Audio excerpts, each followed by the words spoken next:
part of the Press Play Podcast Network.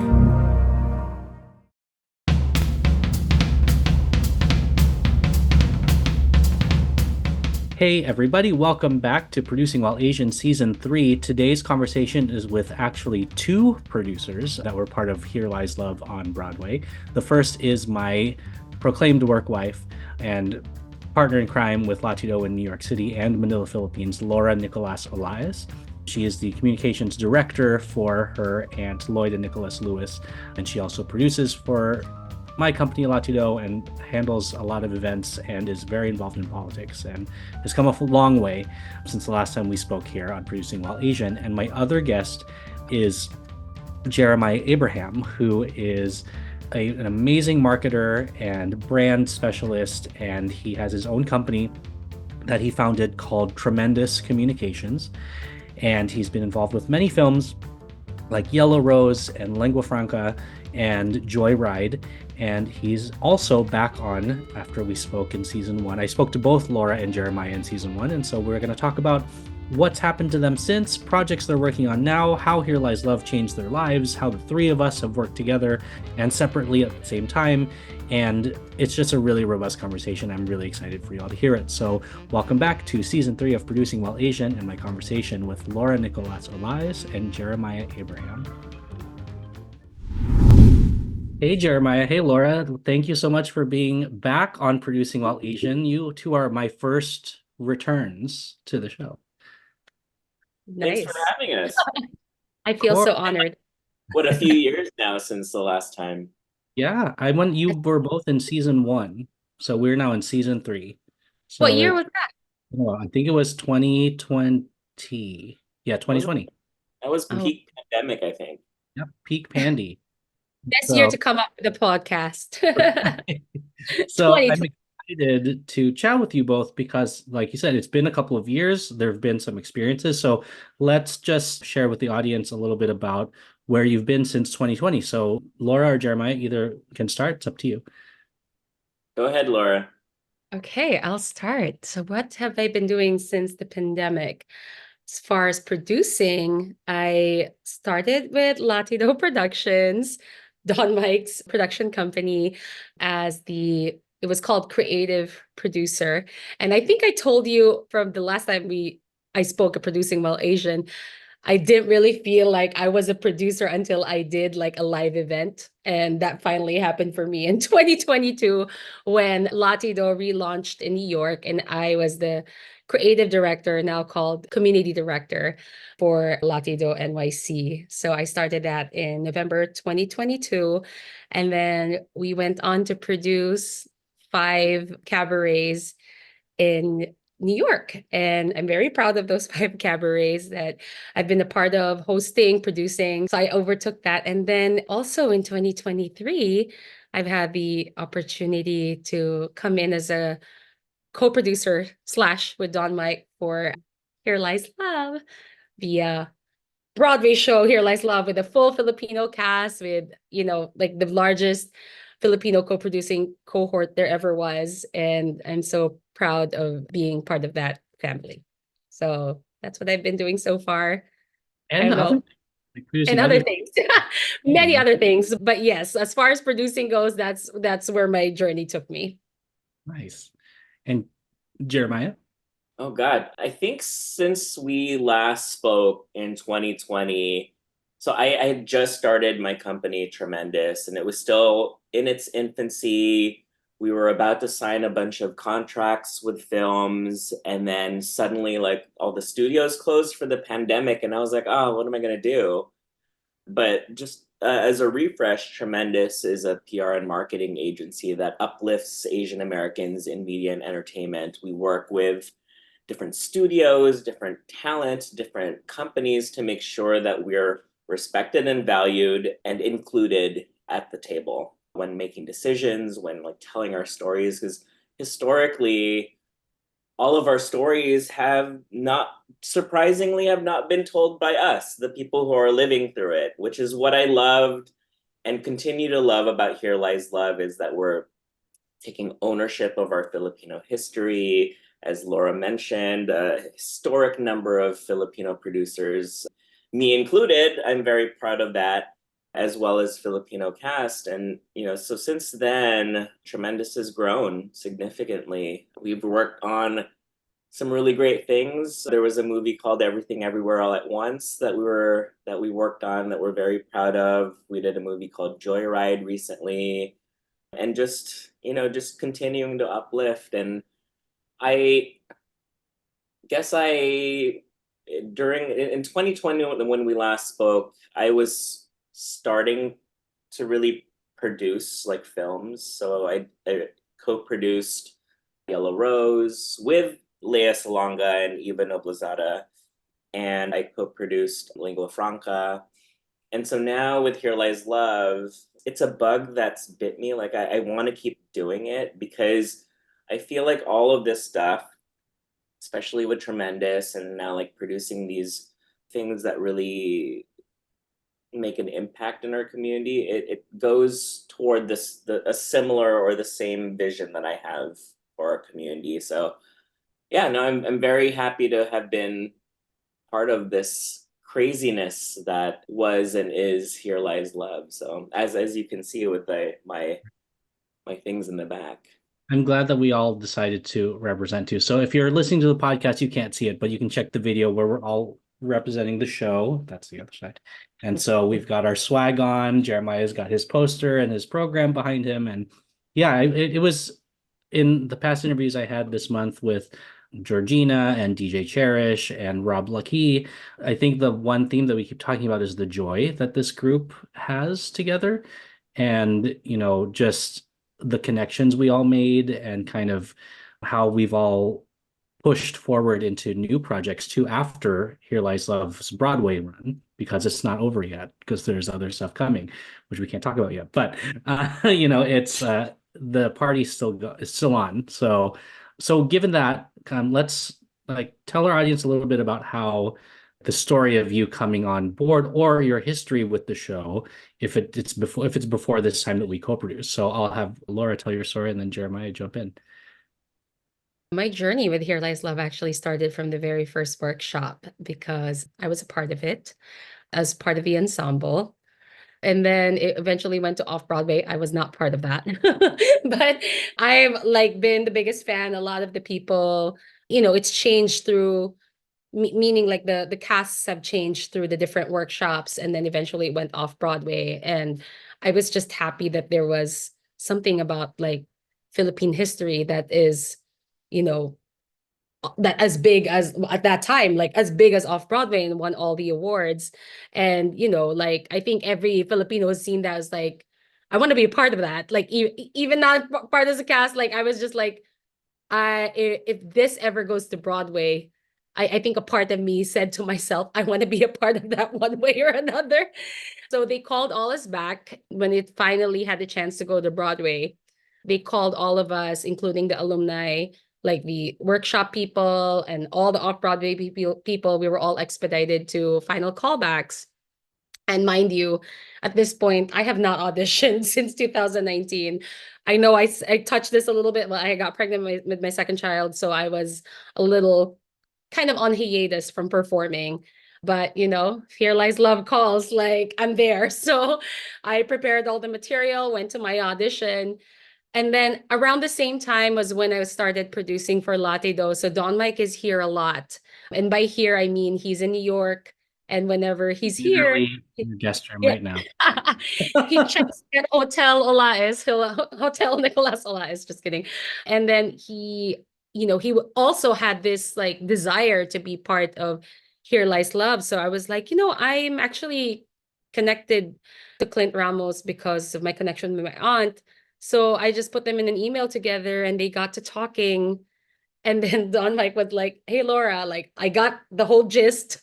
You could get in on this. And I was like, well, let's see first, if I don't get, the call that I'm part of the cast, like I'll explore that part.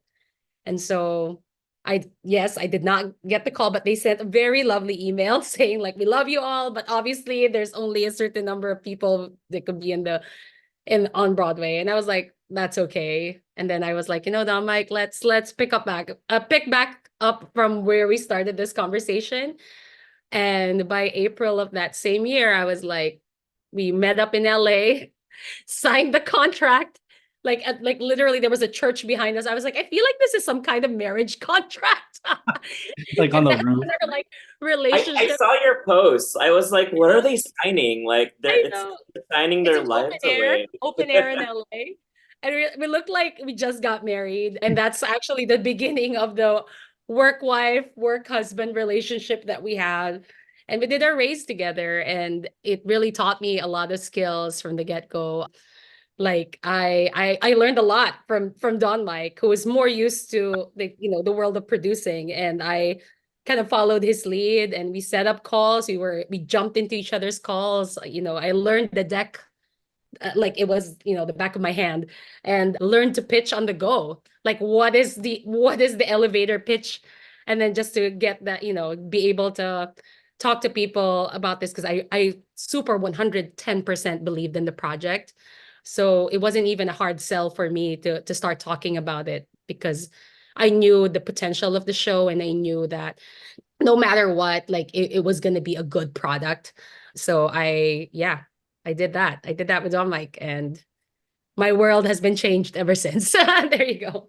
And I I think when you guys posted that image of you on the roof signing your contract, I was still like ramping up into like my own like official journey. So I was like, so you guys actually like helped drive me, like the both of you.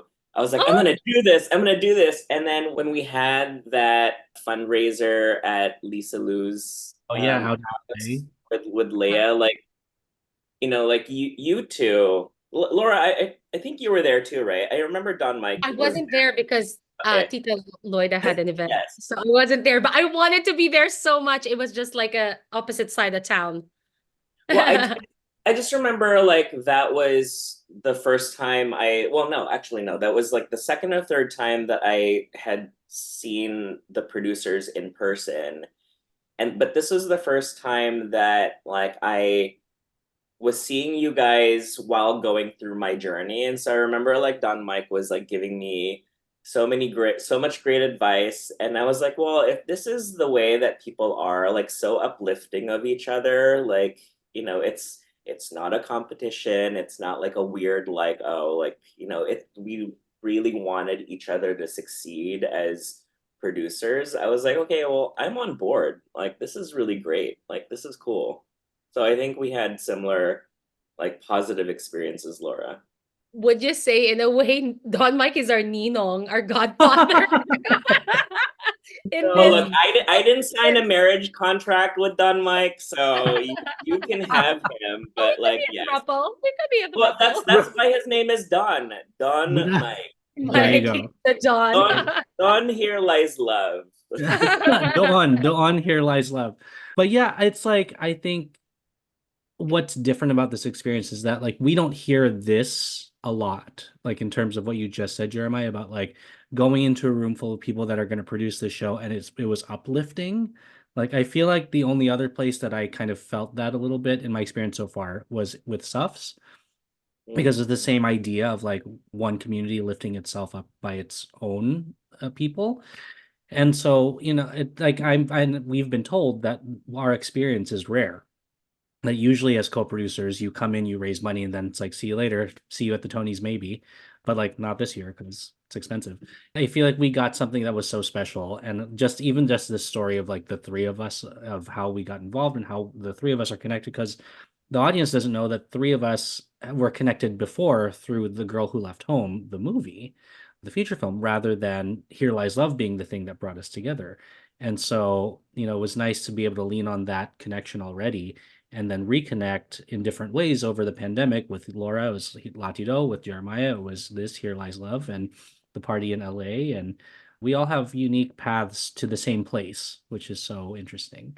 What I loved is, well, I'll talk about my story also, but like what I loved is that I feel like with what you said, where like a lot of co-producers just raise money and then like clock out. Like we were actually very much empowered, and our expertise, because I think everyone brought their own unique expertise into the team.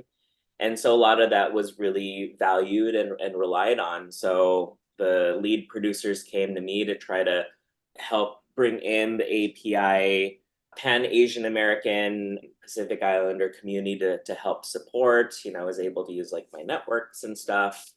And a lot of people this time was like maybe their first time ever producing a Broadway show, or there are some like Tony Award winners on our team, which I thought brought such a great mix and like diversity to the conversation. And people actually asked us like, hey, like, what do you guys think of this? Like, how do we rally people in this way? Like, what about this campaign? How do we make it impactful? And so I think it's that conversation, and I don't want to say trauma bonding, but like, what's a better word for it? Like communal uplifting. Yeah. I mean, Like, there's some It's like percentage of some. like producing on Broadway, it's not easy. It's like it was No. like an uphill struggle, but I think we're stronger because of it. And like Yeah. you said, like we actually have two threads. We have a thread, not to mention the camaraderie that was born out of this. We have our HLL Tambayan thread, which is Mhm. for us producers just to be like saying whatever and just like talk. And there's the HLL producing thread, which is more official because on one hand we have that camaraderie, and then the other we could also be professional at the same time. So I just wanted to Don't mention forget that. about our karaoke queens Karaoke And thread. then there's queen. also the karaoke The queen, third thread. the third So the third secret thread. It's not really that much of a secret. It was just that I think our karaoke queens was more for us who talk regularly already, and just like finding ways to kind of have our creative. expertise help in getting our show last longer than it did. And I would treasure that forever, like just everything that all these like bonds that formed because of Here Lies Love. I still do. I don't want to stop texting you guys. I'm gonna send you guys random memes the next few years in these text threads. But Oh, for yeah, sure. well, my journey actually, I watched Here Lies Love in 2013, 2014 when it first was at the Public Theater. Laura, I probably watched you like as No, because I wasn't off Broadway. No, I oh, just you sadly okay. began. Yeah. Yeah, I mean, Bef- so I was doing a random trip to New York, either for work or just for fun. And then I heard about this show that was about like Filipino history, and I was like, okay, well, let me go check it out. Like I'm hearing this buzz in the community, like, and I wanna. And it was the way that it was presented, like very similar to what we did at the Broadway theater, but obviously the Broadway theater was much more expansive. It blew my mind. I was like, I didn't know like shows could be like this. And so there was so many like senses and so many perspectives and so many things that go on in your head because one, you're so enamored by the talent and the singing and the storytelling. But for me personally, I was in the Philippines during the People Power Revolution, like in the 80s. I mean, granted, I was a baby, but I still I remember was some too. of it. Laura too. Yeah, I still Too. remember like throwing up like the Laban sign like in the streets of Manila. And for me, it's like, as somebody that pseudo experienced that history personally, like there was a lot for me to unpack. It's like, okay, and I think this is what a lot of folks were kind of going through, like mentally, and I'm sure we can discuss this for hours and hours. And there was a bit of an identity crisis for me after the fact, which I think is the purpose of the show. Like they want you to like take this history not at face value, but like what does it mean to you? And so for me, while I enjoyed the show at the public, like it took me a while to really process like what I saw. And after I came to terms with like, oh, there's actually multiple layers of this where you're not just watching, but the show actually encourages you to go through these emotions where, maybe in the beginning they didn't know that they were going to be dictators. And then suddenly you like go through this character evolution and you're like, oh shit, like I feel guilty now for clapping at that part, or I feel bad for clapping at that part. And so that's when I realized like, I want to support this, because this is not something that comes every day. This is not just a superficial Filipino American story. This is actually impactful, and this will resonate very well. Or I mean, it might cause some just like constructive conversations, which it did. And so when I heard about Here Lies Love going into Broadway, I was like, okay, I need to participate in this somehow. I need to bring like my expertise in entertainment. Jose Antonio Vargas and I have been friends for a while. And so I was speaking to him and Rob during the pandemic, actually. So this is my first real experience in theater, where during the pandemic in 2020, I helped found this group called Collaborations. It was a bunch of Broadway and theater folks. And I was like, what am I doing in this? I'm not a theater person. And so we decided that we wanted to like try to do an Asian American project during the pandemic, especially during the Stop Asian Hate movement, where like we wanted to showcase our talents and like share it to the world. So we actually produced a digital version of A Gentleman's Guide to Love and Murder. And so that was the first time Saw that. Yeah, I saw that with Yeah. Ali and Diane. Yeah. Yeah, No, yeah. Yeah. It was so fun. And like, so this was the first time I really had experience producing anything like theater related. And so after that, I built a lot of connections in theater, and I just kept talking. Like I kept showing interest in like, how do I do more of this? And so like Rob Lacui actually was one of the pivotal folks that kind of brought me into this. And so I'm very appreciative of the people and the networks that I've met and cultivated. And like, I'm so happy to still be talking to you guys. Like, I was like, please, I think I remember in one of our karaoke queens texts, I was like, please don't stop talking to me now that the show's over. I remember that. And we Yeah, haven't. we haven't. It's just, because like we said earlier, it's like most experiences like this, it ends and then people kind of drift apart. But I think our culture also keeps us together as well, because like Filipinos like the community and keeping in touch and not letting go, and whether that be good or bad, like Filipinos like to hold on to people and things. And so but also it's that fear of like, we were all, and Georgina talked about this, we were all onlys in our circles. And so I think we don't want to go back to that. We don't want to be the only anymore. We found our tribe, and now we want to bring that with us wherever we go. So yeah. We're still talking karaoke queens. What I like is that like we had such a good experience together that people are like, well, what's next? Like, what can we do next? Like, Don Mike, What can we do together? What can we how co-produce together? how can we be part of this production? Like, how do we do that? And so I think like Here Lies Love was and is a good foundation and springboard for a lot of us to really just seriously explore like how we can do more in this industry, which I love. Yeah, it was, for lack of a better term, it was a real like producing baptism by fire, because like there were so many great moments, but there were also many moments where it was like, I'd rather put my hand in a real fire than like what we have to deal with right now. I mean, before we even opened, there was just so much controversy. So much going on. And we're not even going to give them airtime because we're not going to talk about that. We're not.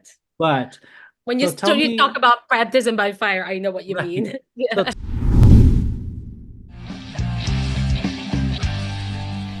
We are excited to announce that we are joining the Press Play Podcast Network. The Krypton Report podcast is dedicated to all things Superman, Supergirl, and the planet Krypton. We discuss movies, TV, game, comics, and all things DC. So join me, Tyler, with my co-host James and Jania.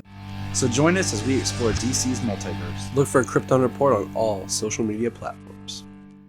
Welcome everyone to Podcast 616, the official podcast of Earth 616.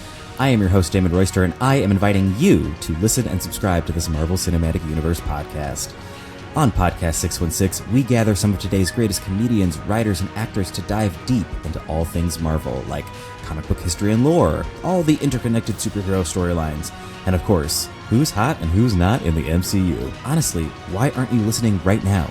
You have the power to listen to Podcast 616. And as we always say, with great power comes even greater responsibility.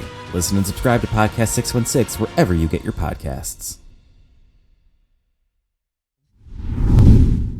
Tell me a little bit about, like, now that we've gone through this experience together, how has the idea that you had of co-producing or producing a show on Broadway, how did the idea you had before you did it change to now after?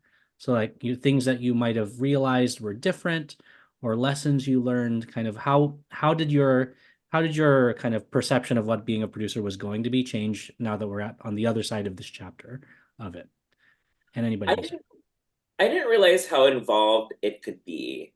Like, I guess like I was so immersed in like what happens before you open. You know, we're all raising money, we're all trying to figure things out.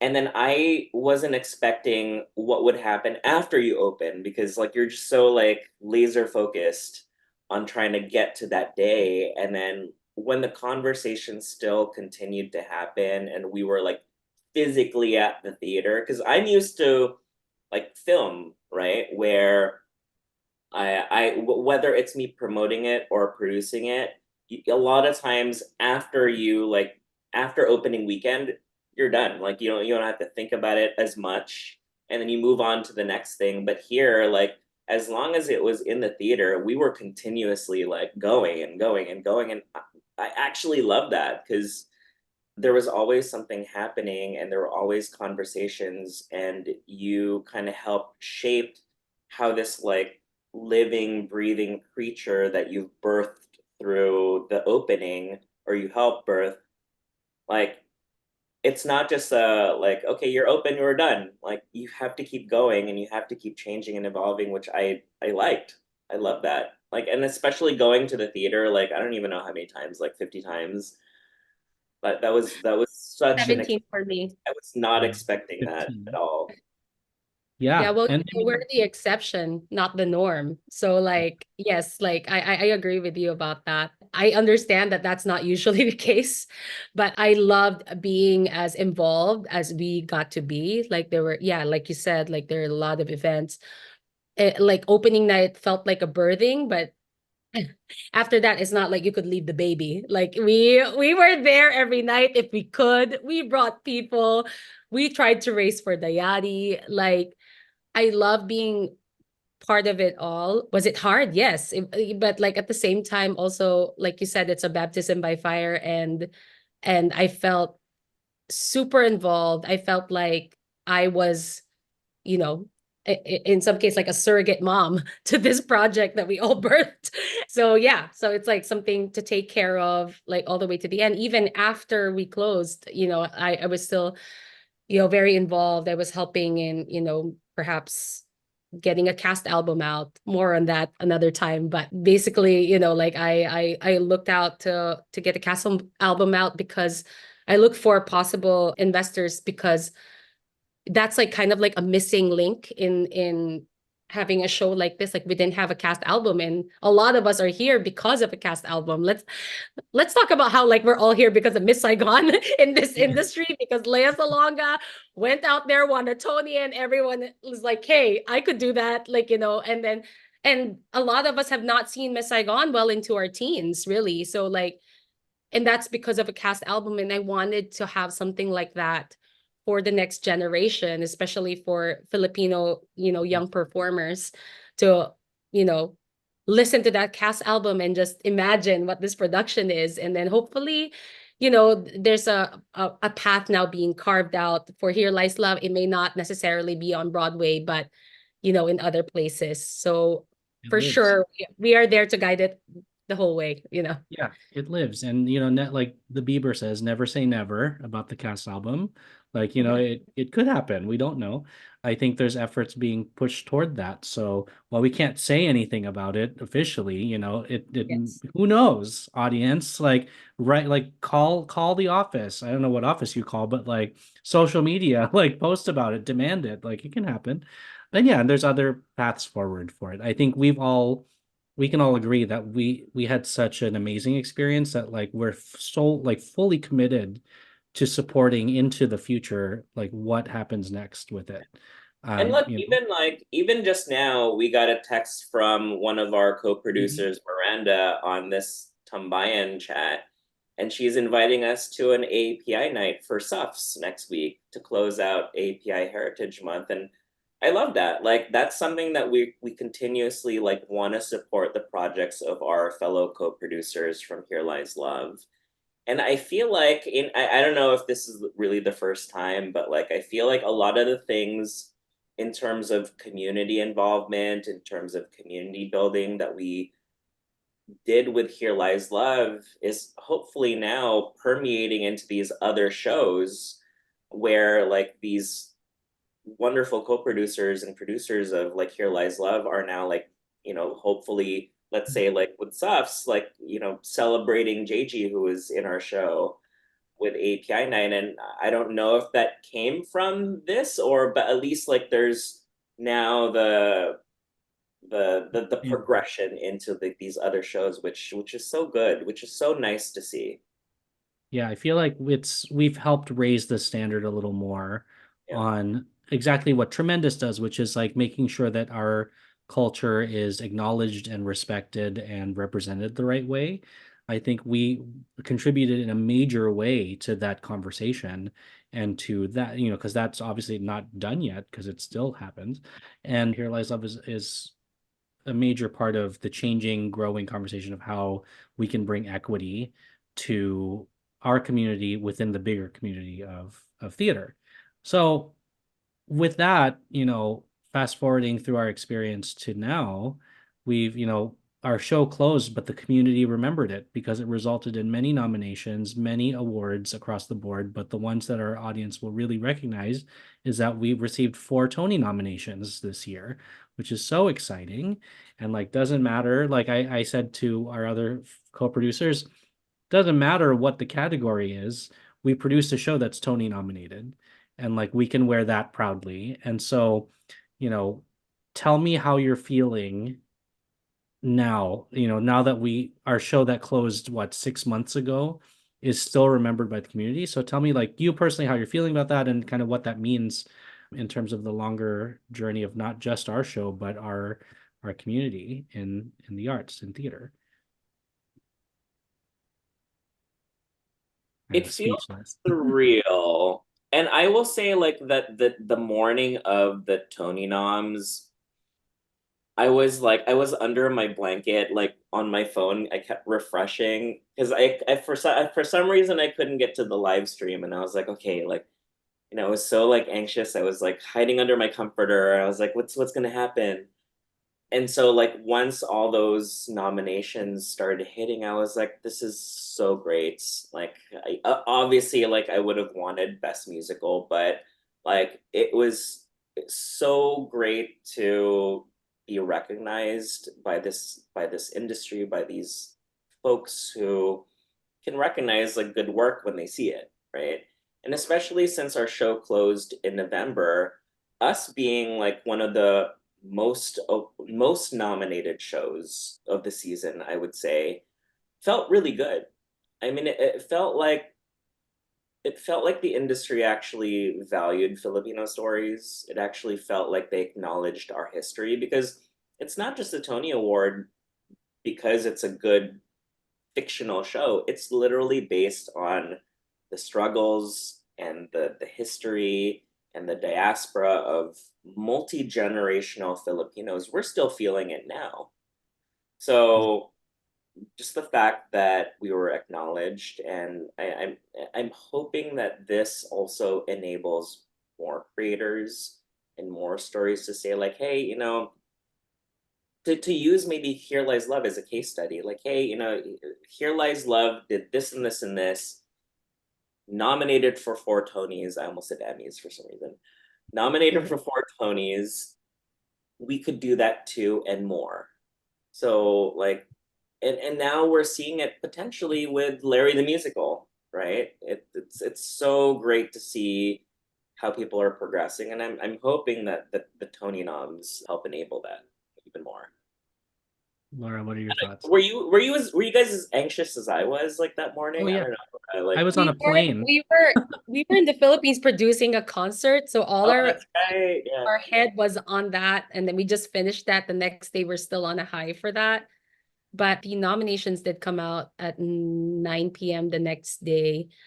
I just remembered I had to get like a facial that day because I was so nervous. I was like, I need to relax. It was the day after the concert. I was still at the high, but still there's that anxiety. Like, what if we don't get any? Because I hear people might forget. That's why, like that's another thing. Like campaigning for the Tonys, like who knew? That's like as a total novice, like I didn't even know that was a thing. So that's something I learned in my producing journey. So I was, yeah, it's a complete validation for the work that we've done that we got for, of course, as you said, obviously I wanted a little bit more. Also, for a Filipino to be nominated somewhere in there, since it is a Filipino story. But I don't want to dwell on the negative, and I'm happy for the four that we got. And honestly, I Proud. think we Very got, proud. yeah, super proud. And I think what we got out of it too is that, I mean, I get it. Like best musical is like kind of, it's not, but it's kind of reserved for the shows that are still open. Because in a way, if you don't already know, the Tonys are a marketing tool, and like to get people to come to your show. And so, with that said, we got the nomination for best score, and I think that says a lot because to me that equals best musical because it's the industry saying this is the score and listening to it because we don't have a book. It's a sung through 90-minute show. So it's like it's saying the entirety of what people heard and experienced is the best. And best musical just means other things. Like I think best score is more applicable, I think, for us in this situation. So, regardless if we win or not, I think that nomination means a lot. And so, a little, to me at least, a consolation about not getting the best musical, because historical fact for everybody listening, the only show that won best musical and it was closed already happened in like the 70s, like a long time ago, and the season wasn't particularly good. And I think the show was called like Hallelujah or something like that. I'll fact check it later, but it's virtually impossible, like impossible for a show that's close to get that, win. But a nomination is great, but it's just very rare. So I feel like the next best thing is that this best score nom is awesome. Well, Just don't forget about all the love that we got outside of the Tonys too. I mean, right. we got nominated for Best Musical Revival for the Outer Critics Circle, and was it Family. Drama League, right? Drama League. And Mhm. in addition to that, like all the people that rallied online and all these like lists from like different media outlets predicting that like we could be nominated for certain things, and people really debating like, well, Here Lies Love deserves dot dot dot.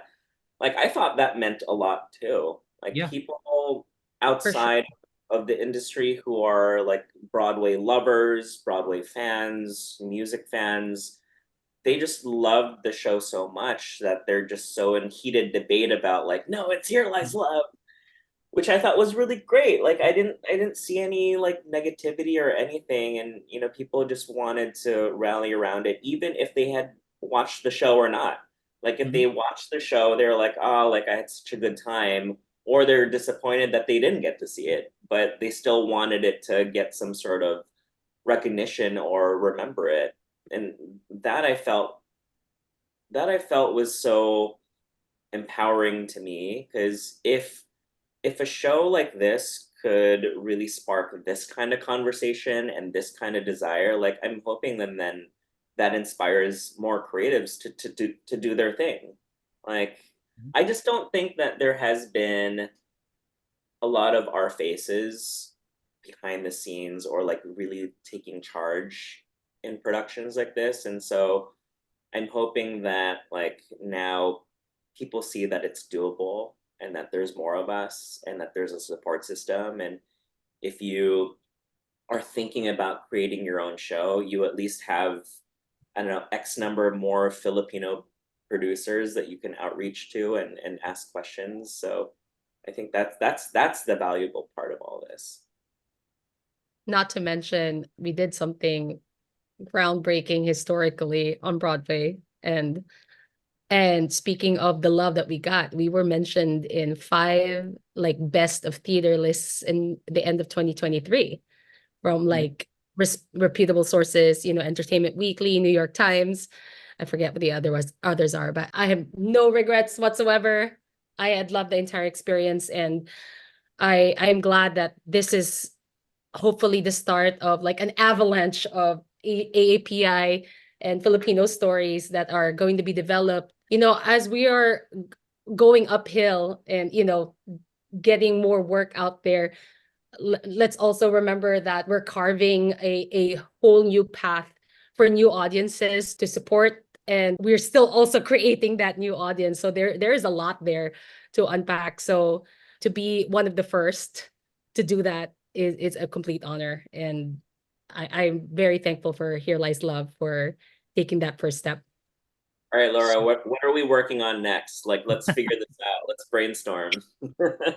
There's Don so Mike many and I, Don so Mike many- and I just signed on to co-pro together. Do you want to say? Well, yeah, we can talk about it. So Can we talk about it? we're working on Yeah. Smash. Do you want to do Smash, Jeremiah? Oh, yes. Actually, can we talk? Because I love the series. Like, I still watch it now. When we were actually going through this whole producer experience together for Here Lies Love, sometimes I'd send you guys like memes from Smash and be like, oh, I feel like Angelica Houston right now. Like, I just need to throw a drink in someone's face. And is this how producing actually is? Right, it's Smash. We are Smash gives all such Angelica Houston now.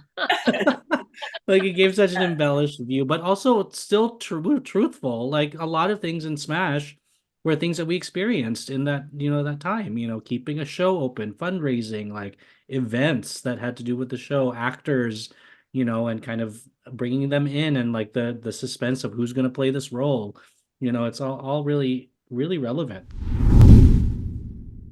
What's up, everyone? Chase Smith here, host of the Chase Smith Podcast, and my podcast reflects who I am. My hobbies, my interests, my passions, my curiosities, my careers, my questions, and my family. I'll spend time talking about all types of sports, movies, TV shows, trending news stories, and other cultural events, and even faith. This is who I am, and I hope I can get to know you as well. Join me on the Chase Smith Podcast, and let's have some thought-provoking conversations, only on the Press Play Podcast Network. Before we get into future projects, I asked you both a question when you first interviewed with me, and it was on a scale of 1 to producer, which is a scale of 1 to 10, 1 being not at all, 10 being I'm a producer, damn it, in and out.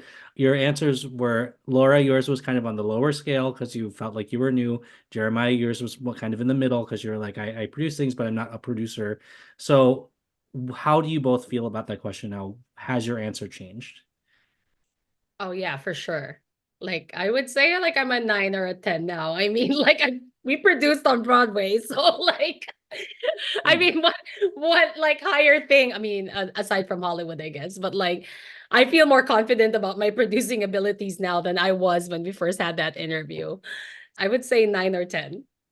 Sam, I think I'm a lot more confident now. Though I would say I'm still kind of like a 6-ish, just because Sure. I feel like there's just so much more for me to learn. Like, I mean, yes, I was involved in a lot of it, but also I was not involved in certain parts, and like I think there's more for me to just explore. So yeah, I'm gonna say 6. But like Okay, Laura, I'm gonna say 9 then. Let's go the lower one because there is a lot to learn still. There But I'm is. just a lot. I mean, like even night with and day from where I was in 2020. and now Yeah, with yeah. like and like Laura, you mentioned like event producing, which I also really like. Like it's interesting because I think I mentioned this to you in our first interview. Like, I didn't realize I had been producing for a long time because Right. essentially, like, because I've been in marketing for a while. And essentially, marketing is very similar to producing, especially if you're producing like a commercial or like you're figuring out like you're strategizing, you're planning, your audience building, you're figuring out the budget, you're hiring production crew, whatever it is, in order to like uplift a specific thing. And it wasn't until I started really being involved in Yellow Rose that I realized, like, wait, I've done this before. Like, I've done a lot of this before. Like, where did it? And I realized, like, okay, well, maybe I had been producing without knowing it. So I think this journey of mine as a producer, like, it's just been a lot of mixing of skill sets, mixing of industries, which is why I say six, because I don't know where it's going to lead me yet. Yeah, So. that's fair. And it's because producing at the end of the day, I always say this, it's just being good at organizing people. Like that's what we do. We like get people to come to the show. We get people to give money to the show. We get, actors to come and audition or whichever. So it's really just being on top of it and organized. And I think, like I reached a whole new level of organization, I think, with like the investors we spoke to and keeping track of who said yes, maybe, and no, and kind of the amounts that they said they were going to give. And like, just then after that, it was like the groups that we're going to bring to the show, like when they can make it, how many people are coming. And then like, if this group is relevant, like, are there, organizations that will support? And then just in terms of outside events, like, we produced this cabaret that had alumni and current members of the Cats at the time and Vina Morales. And, it was like, how is that going to lead to a ticket sale? Like, how is that going to lead to that? Because like Diana Demena said on opening night, she said, she probably says to everybody, but I remember her saying specifically to me, she was like, and now the real producing begins. Like, keeping the show open and keeping it going and having it earn what it needs to earn to then answer to our investors later and all of that. So yeah, I feel like we've all grown and all learned, and I learned a lot for sure. And so it's such a, yeah, like we said, Someone baptism said by that to me. fire. Someone said that to me also, Don Mike, and there was a little voice in my head going like, "Wait, what do you mean? I thought we were done." Yeah, maybe in film. I wish I So, was there to hear that. Yeah, that's yeah. true. And now the real producing begins. Wow, that could be the title of this episode. So yeah, But it's good. Now, what's next for you immediately? Like, what are you working on right now? What have you been focusing on since the show closed? And then we'll kind of wrap our conversation up with like what you would like to impart on people that want to go down this road, and especially for two people like yourselves and me who have come to the Broadway rodeo for the first time. So starting with you, Jeremiah, like what projects are you on right now? And did any of them come out of Here Lies Love? I think with Here Lies Love, it helped me build a lot of my network and a lot of my expertise, especially with the AAPI community. So recently, actually, I was selected as one of Variety's 8 Asian Americans up next in entertainment.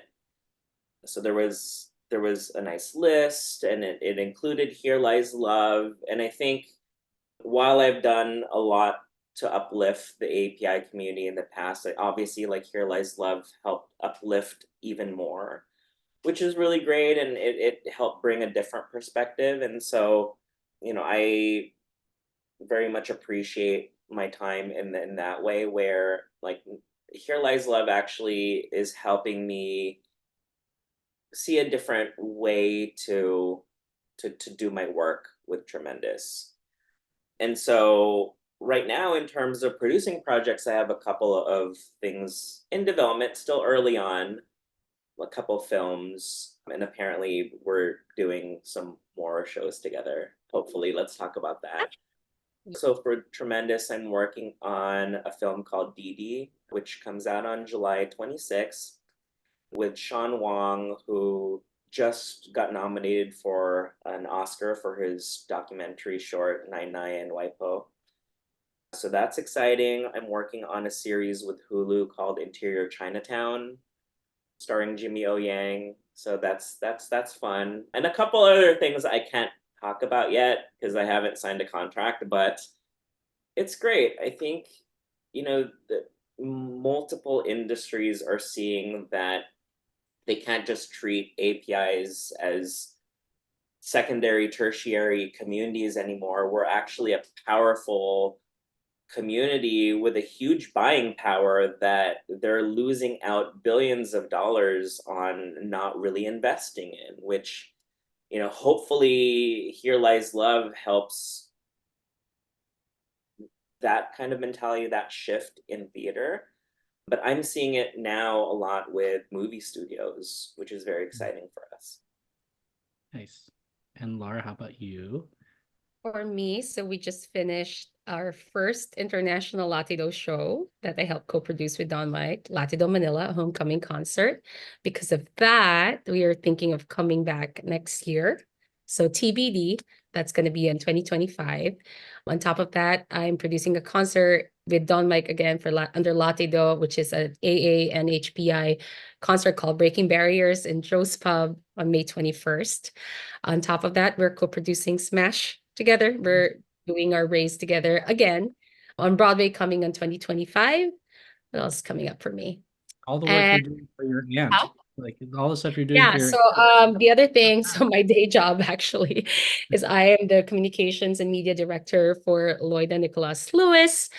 That means I'm like her go-to. I'm like her person that kind of does a lot of things. Like I manage a social media team as well as the podcast team. She came out with her podcast that I'm also executive producing. It's called the Lloyd Lewis Podcast. It just came out May 19th. And we have about 13 episodes that's going to be spread out every Sunday starting May 19th. So the next one is next Sunday. We released the first 3 episodes. Go check it out. It's in YouTube. It's in Spotify. And hopefully getting back on that horse of performing as well, because I am a performer first. Through the cabarets, I've been able to perform here and there. But obviously there's just so much going on in my life right now, also being a mom of 2.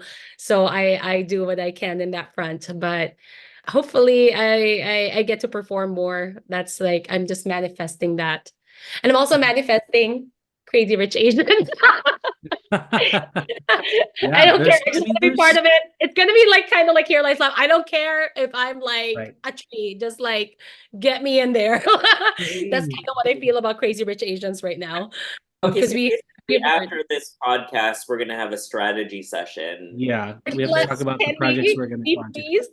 I feel like a different version of what Rob helped start. Rob and Adam Heineman and Celia Miranda, the industry standard group. It's almost like that, but Filipinos. It's like we come in hard and hot and fast, and we like help produce your show, and then we're like, boom. Like here it is.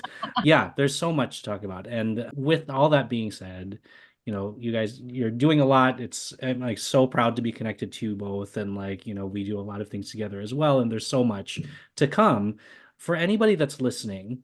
And I think I asked you like a similar question when we spoke last, but now having this experience and several years under your belts, what kind of words of wisdom almost like to somebody that may be listening who was in our collective spot a year ago or before the pandemic and is like saying I want to be in that room, I want to be in those conversations, like and they're inspired by our conversation, like what would you say to that person today? Like how could you inspire hope in them to keep going till they can get to where they feel is an equivalent of where we are now? I actually have a really good answer for that. And I'm going to quote my aunt, Lloyd and Nicolas Lewis. If you don't know her, she's a pillar in the Filipino American community and AAPI community as well. She said, when you see a good opportunity, even if you feel like you're not 100% ready, go for it, because you never know when that opportunity comes again. Also, that everything will be all right in the end. If it's not all right, it's not the end. Yeah. Those are my 2 words of advice that I completely copied from my aunt. That's right. Because she has a book out, right? She has a book out. Why should guys have all the time? Yes. an Asian American story of love, marriage, motherhood, and running a billion-dollar empire. So I trust in her like world advice, to anyone out there listening. And I hope that you could also equip yourself with that same knowledge the way I have. And Jeremiah. I want to say, like, if it's worth it to you, then you're gonna go through it. Like, you're gonna go through like happiness, challenges. You're gonna cry a lot probably, because I don't know about you. I cried during Here Lies Love, I Oh, yeah. cried so both much. happy and sad and frustrated. But I knew during the whole process, like, even like, let's say an investor that you were working with for weeks and weeks and weeks decided to drop, and you felt like you had to Mm. start from the beginning. Like, for me, I knew that it was worth it. I knew Yeah. that it was worth juggling. Like, I was traveling a lot for Joyride at that time. I remember like pitching a lot of investors while I was in a random hotel room in Vegas because I was promoting this movie. And like in between these like big executive like film meetings, I would take meetings for Here Lies Love. And I wasn't sleeping, I wasn't doing, but I knew it was worth it. It was worth it for me. And so I want to say, like, if it's worth it for you, like, do what you need to do. Like, do what you need to do to get it done. Because at the end of the day, you'll be so happy that you did it. Even if it works out, awesome. If it doesn't, then at least you learned something. But you can't evolve and you can't grow and you can't uplift unless you go through it. So I guess Yeah. my biggest thing is just go through it. Go for it. Like, you won't know what's going to happen until you do. Totally. And cry. Cry a lot. Cry all the time, like always. I Crying cried is the all through the best. movie. Yeah, crying's the All best. through the movie, I was crying. So where It can people? motivates you, I think. Like, when I Yeah, cried, I was like, F this, I'm going to do better. Like, come on.